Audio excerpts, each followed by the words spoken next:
Bonjour et bienvenue sur Charging Station pour un nouveau premier trajet, mes premiers kilomètres ou dizaines de kilomètres au volant des voitures que j'essaie ensuite pendant une semaine pour vous proposer à la fin de la semaine le grand essai électrisant avec tous les détails techniques et puis mes impressions après une semaine au volant.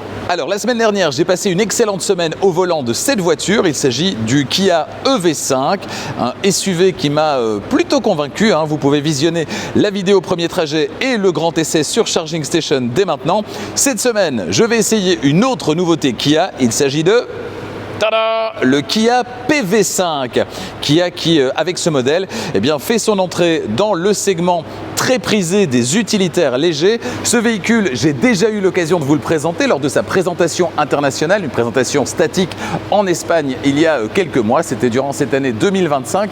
Là, j'ai l'occasion d'en prendre le volant pendant une semaine. Alors là, pour ce premier trajet, on va aller faire un petit tour avant dans le coffre, voir les places à l'arrière également, et puis l'avant et mes impressions, mes toutes premières impressions à chaud au volant de ce rival, entre autres, du Volkswagen ID Buzz. On est sur une philosophie complètement différente avec ce PV5, alors que l'ID Buzz joue sur le néo-rétro, le côté sentimental, les souvenirs qui reviennent du passé. Avec ce PV5, on est plutôt projeté dans le futur et notamment au niveau de la ligne. C'est ce qui va nous intéresser là pour commencer.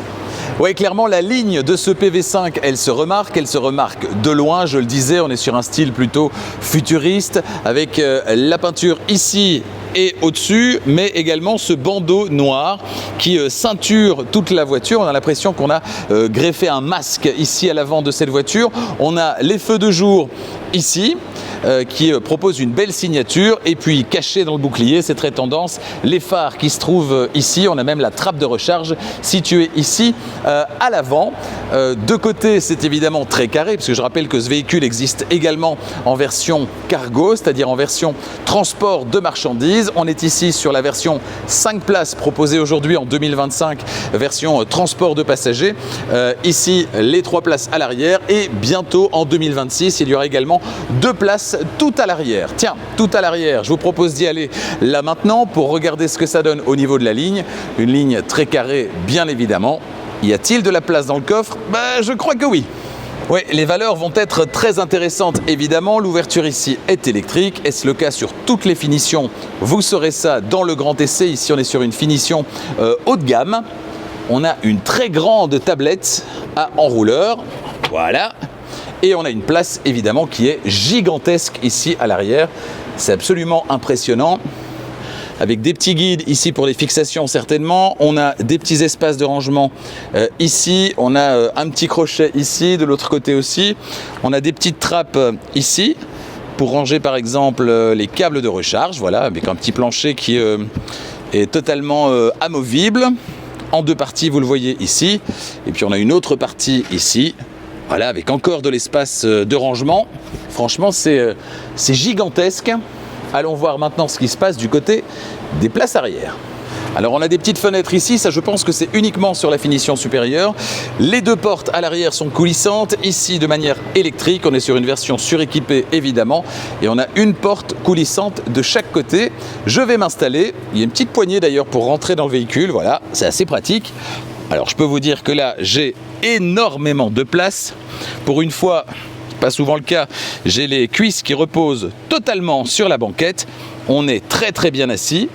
On voit ici spécificité qu'il y a, toujours ils n'ont pas oublié ça, notamment sur ce PV5, les petites prises USB-C qui se situent sur le côté, ici en fait sur l'arrière des sièges avant. On a des prises ici, on a également les petites buses de ventilation, et puis ici une petite plaque, vous voyez, je peux même mettre mes pieds en partie supérieure. Ouais, on est décidément très très bien installé.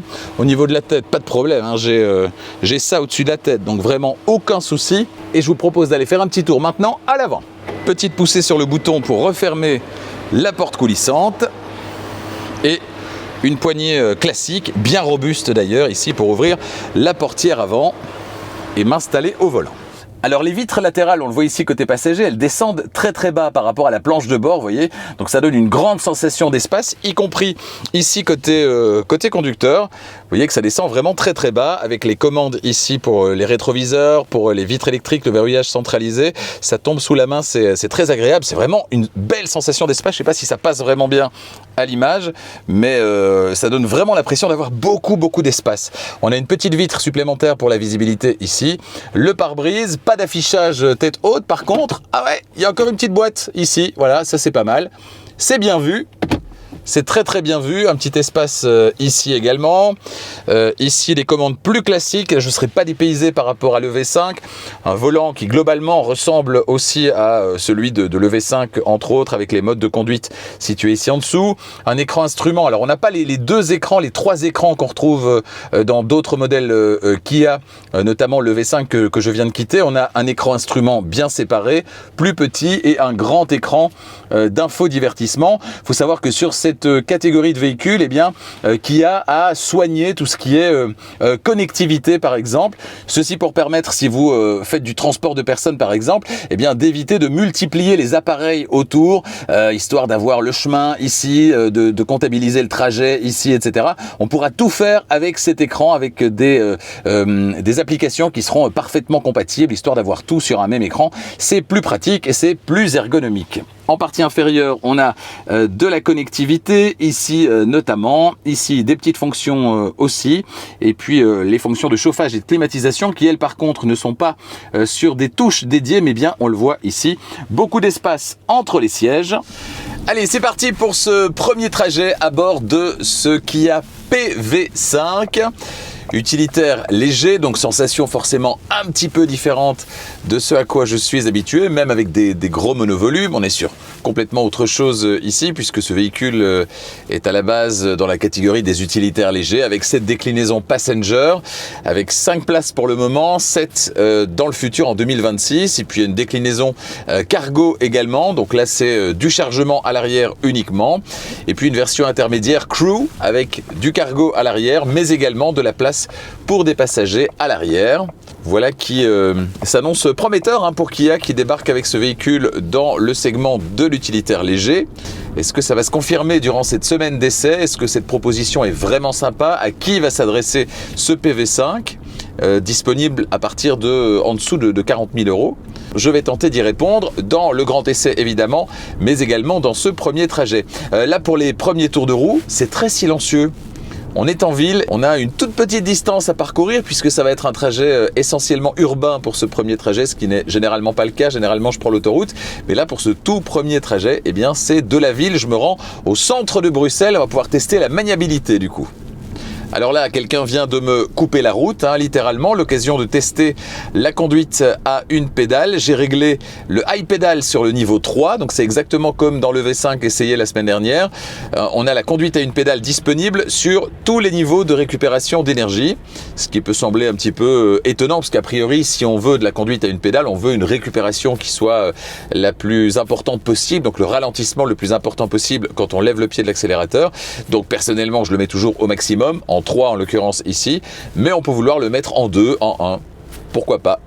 Alors position de conduite très agréable, ça fait pas trop camionnette, et on garde cette belle sensation d'espace dont je vous parlais il y a un instant, avec ces vitres qui descendent très bas sur les portières, et puis ces petites vitres triangulaires supplémentaires qu'on a ici.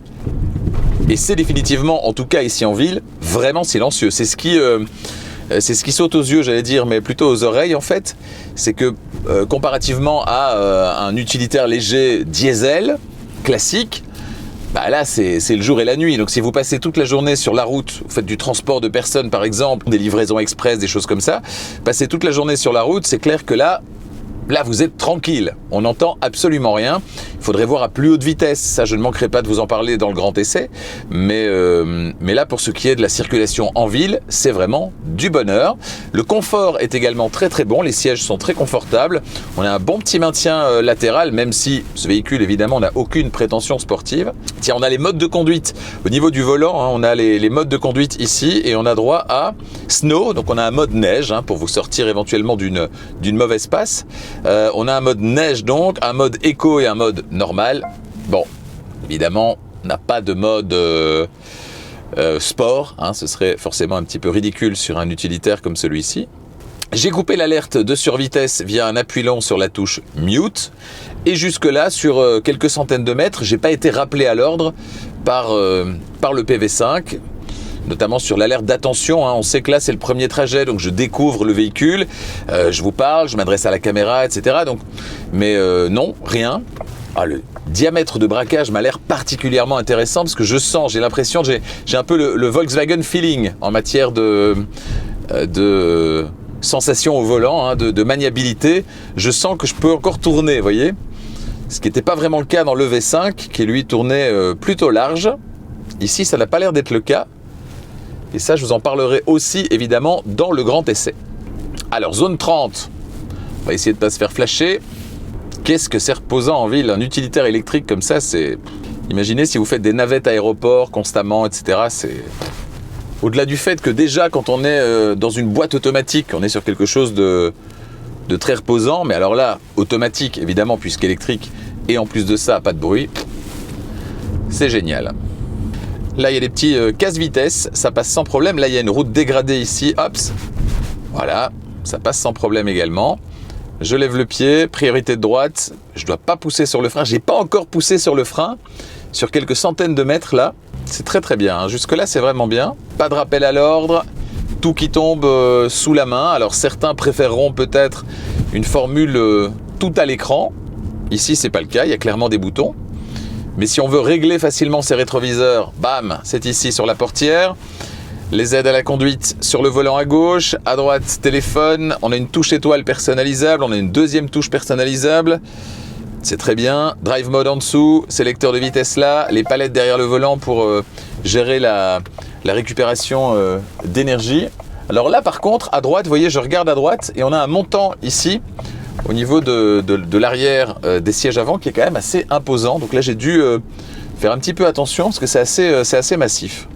Autant les rétroviseurs extérieurs sont extrêmement grands, donc là, aucun risque, on voit très très bien ce qui se passe à l'extérieur. Autant sur cette partie-là à droite, en ville, c'est peut-être un petit peu plus gênant. Belle douceur dans la direction aussi. Alors là, en ville, je ne vais pas pouvoir tester les aides à la conduite. Ça, je vous en parlerai dans le grand essai, évidemment. Ni le bruit à haute vitesse, évidemment, puisqu'on est en ville. Et j'ai pas l'impression que ça résonne. Vous voyez, j'ai pas un phénomène de résonance du bruit de ma voix, en l'occurrence dans le véhicule, ce qui peut arriver parfois avec des véhicules utilitaires qui sont assez vastes, assez spacieux, et donc forcément il y a une petite résonance qui se met en place. Ici, c'est pas le cas. Là, je passe vraiment dans toutes des petites routes, ce que je ne fais jamais sur les premiers trajets. Je suis toujours sur l'autoroute, très peu de villes. Là, c'est que de la ville. Je me dirige vers la petite ceinture de Bruxelles et puis le centre de Bruxelles. Je serai vraiment tout près de la Grand Place, donc vraiment très très au centre. C'est génial pour ce qui est des priorités de droite. C'est soulager l'accélérateur. On remarque que ça passe, hop, on réaccélère. C'est tellement facile. Vous voyez ici dans des montées, ça manœuvre devant, etc. Ici, vous ne devez pas vous poser la question de démarrage en côte, rien du tout. Faites tout avec l'accélérateur et... c'est hyper facile. Petite rue étroite. Ah, justement, pour le braquage. Voilà, sans problème. Oh là là. Ah, ici, un monsieur qui traverse. Voilà, première fois que je mets le pied sur le frein, parce qu'un piéton s'est présenté. Évidemment, je le laisse passer. Et donc là, j'ai dû mettre le pied sur le frein. Je ne pouvais pas m'arrêter avec le One Pedal Drive. Mais donc, c'est la toute première fois. Et je crois que je viens déjà de parcourir plus de la moitié du trajet. Tout ça en ville, sans mettre le pied sur le frein. C'est pas mal. Il me plaît bien, ce véhicule. C'est sympa. Ce qui est un peu difficile, alors pour ceux qui sont habitués aux utilitaires légers, il n'y aura pas sans doute de problème, mais moi qui suis habitué à avoir des voitures avec un capot devant, c'est un peu difficile de savoir exactement où le véhicule s'arrête devant.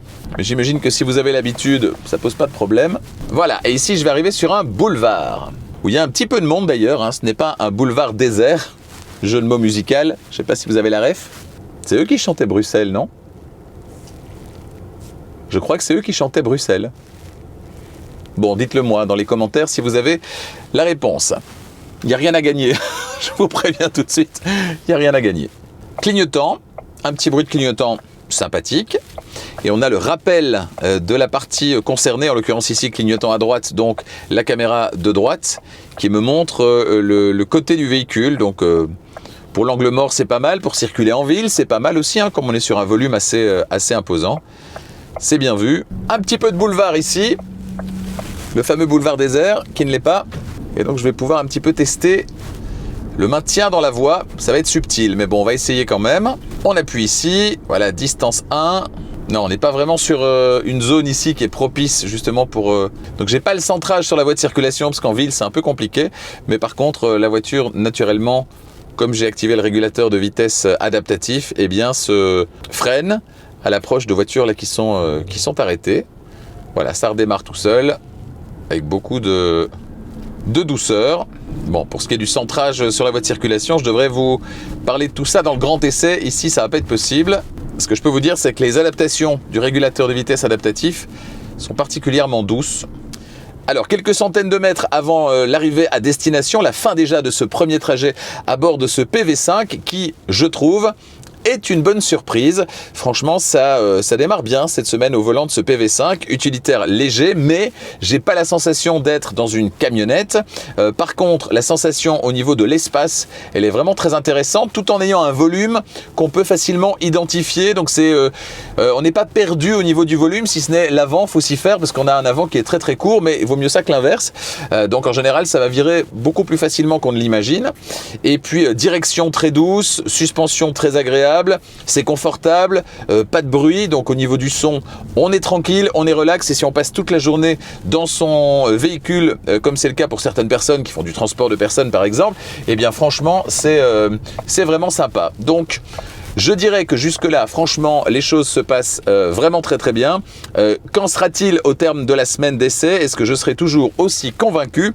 Eh bien, pour le savoir, ne manquez pas le grand essai de ce Kia PV5. Ça sort sur Charging Station dans quelques jours. Vous saurez tout, les détails techniques et puis mes impressions évidemment après une semaine au volant. Je vais rentrer maintenant dans un parking. Donc je checkerai bien la hauteur avant de rentrer dans un parking parce que certains parkings de Bruxelles sont un petit peu bas de plafond, vous voyez, des anciens parkings qui sont un petit peu bas, donc je vais faire très très attention. Allez, j'y arrive justement. Merci de votre fidélité à Charging Station. N'hésitez pas à vous abonner si ce n'est pas déjà fait et n'oubliez pas d'activer la clochette des notifications pour être prévenu dès qu'une nouvelle vidéo électrisante est disponible. La prochaine, ce sera donc le grand essai de ce PV5. Je peux vous le dire maintenant, sur ce premier trajet exclusivement urbain, eh bien j'ai appuyé une fois tout à l'heure sur la pédale de frein. C'est tout. Vive le One Pedal Drive. À bientôt.